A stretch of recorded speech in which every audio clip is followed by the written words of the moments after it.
झारखंड के धनबाद जिले में बीसीसीएल ब्लॉक 2 क्षेत्र की एबीओसीपी परियोजना के विस्तारीकरण और भूमिगत आग व भूधसान की गंभीर समस्या को देखते हुए केसरगढ़ बस्ती को खाली कराने की प्रक्रिया तेज कर दी गई है। बीसीसीएल सीएमडी के निर्देश पर प्रबंधन और ग्रामीणों के बीच क्षेत्रीय कार्यालय में उच्च स्तरीय वार्ता हुई। बैठक में जीएम भू संपदा अरविंद कुमार सिन्हा, सलाहकार नंदलाल अग्रवाल, नोडल अधिकारी डीके सिंह, क्षेत्रीय जीएम कुमार रंजीव और एजीएम पीएसके सिन्हा मौजूद रहे। वार्ता के दौरान रैयतों ने स्वीकृत नियोजन देने की मांग दोहराई। वहीं प्रबंधन ने मांगों पर पुनर्विचार करने का आश्वासन देते हुए जल्द से जल्द बस्ती खाली कर सुरक्षित स्थान पर पुनर्वास कराने की बात कही। प्रबंधन की ओर से बताया गया कि मुख्यालय का पूरा फोकस एबीओसीपी परियोजना के विस्तार के लिए केसरगढ़ बस्ती को जल्द खाली कराने पर है, क्योंकि यह इलाका भूमिगत आग और भूधसान की जद में है, जो भविष्य में किसी बड़े हादसे का कारण बन सकता है। कि आज हम लोग जो यहाँ पे आए हुए थे केसरगढ़ बस्ती के लिए, उसके विस्थापन के लिए और रिहेबिलिटेशन के लिए बात करने आए थे, तो ग्रामीणों के साथ हम लोगों ने वार्ता किया। बहुत ही सौहार्दपूर्ण वातावरण में वार्ता हुआ और वार्ता में बहुत सारी सुझाव आई हैं।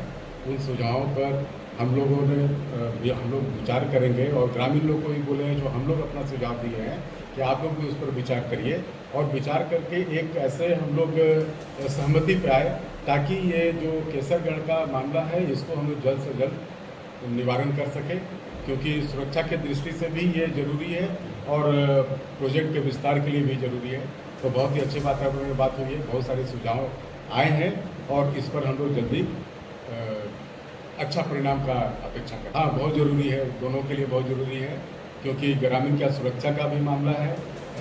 भूमिगत आग जो है वो धीरे धीरे बढ़ रही है और परियोजना के विस्तार के लिए भी ज़रूरी है, तो ज़रूरी तो दोनों के लिए है। मेरा अरविंद कुमार सिन्हा, अभी महाप्रबंधक भू संपदा कोयला। हमने बात की केसरगढ़ जो एक अति संवेदनशील क्षेत्र है और झड़िया मास्टर प्लान के तहत एक खतरनाक क्षेत्र में आता है, तो हम चाहते हैं कि जल्दी से जल्दी वहाँ से लोग विस्थापित हों।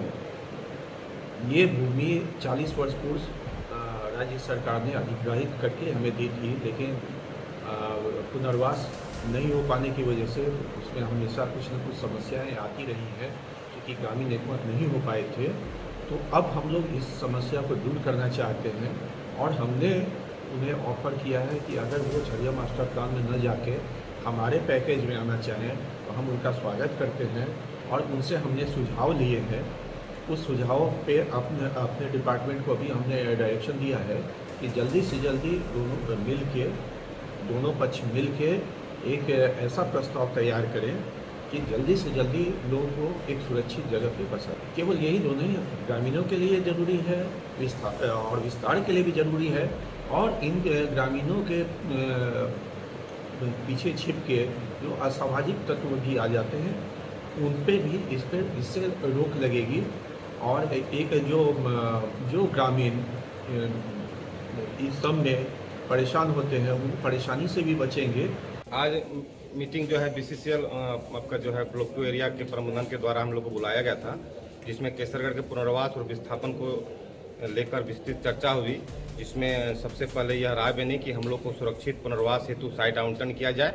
उसके बाद जो है हमारा जो मुआवजा और पुनर्वास हेतु क्रियाकलाप है उसको आगे बढ़ाने का काम किया। प्रबंधन के द्वारा हमें आश्वासन किया है कि जल्द ही इसका परिणाम सुखद आएगा और वहाँ केसरगढ़ के लिए पुनर्वास और विस्थापन के लिए जो है अग्रतर कार्रवाई की जाएगी। इससे पहले सबसे पहले सुरक्षित पुनर्वास हेतु सबसे पहले साइट आवंटन का आश्वासन दिया गया है, उसके बाद जो है फिर पुनर्वास के अन्य कार्यों को बढ़ाने का आश्वासन। अगर प्रबंधन चाहेगी तो इसका समाधान हो सकता है, बस प्रबंधन का रवैया उदासीन नहीं होना चाहिए। अगर इतने बड़े रिसोर्सेस और संसाधन होकर भी एक बस्ती का पुनर्वास न करा पाती है प्रबंधन, तो ये बहुत ही दुर्भाग्यपूर्ण है और हम चाहते हैं कि सकारात्मक तरीके से पूरे बस्ती का पुनर्वास हो। न्यूज़ इंडिया 24 से काजल सिंह, ब्यूरो रिपोर्ट।